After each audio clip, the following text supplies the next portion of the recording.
7-fevral Xumorini Azat Maqsum sapernigi aniq. Azat Maqsum to'g'risida fikrlaring qanaqa? Xo'p, Azat Maqsum yaxshi boyez, UFC'da ham yaxshi janglar ko'rsatgan, barbasi ham yaxshi.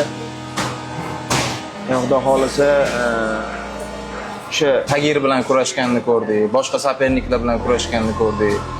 Umumiy oladigan bo'lsa, kurashi juda yaxshi. Sen nima deb o'ylaysan? tayyorlanyapman. Xudo xolisa 7-fevral kuni to'qnashib, kimning barbasi qanaqaligini bila olamizda. Xudo xolisa o'shanga qarab yaxshi tayyorlanyapman.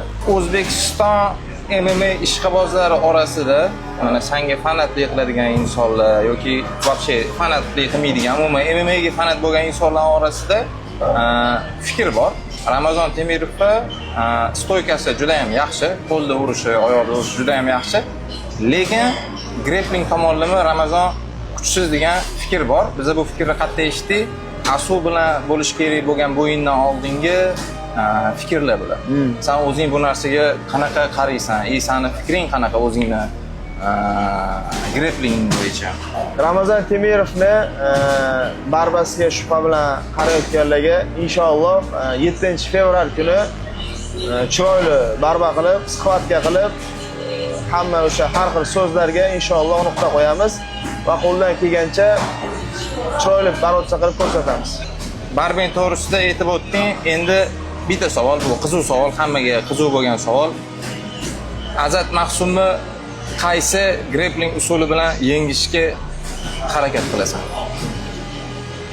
Qaysi uslub senga yaqinroq, qaysi uslub bilan yengish imkoniyating ko'proq deb o'ylaysan? Men har doim janglarimda ham aytganman, men bu narsa bilan mana bunaqa qilaman deb katta gapira olmayman, hammasi Allohda. Lekin qo'limdan kelgancha o'sha chiroyli barba ko'rsatishga harakat qilaman. Lekin hech qachon hech qaysi bo'yimda nokaut qilaman yoki mana bunaqa bo'g'aman yoki bunaqa qilib dushash qilaman deb katta gapirmaganman. Inshaalloh qo'ldan kelgancha chiroyli bo'y ko'rsatishga harakat qilamiz.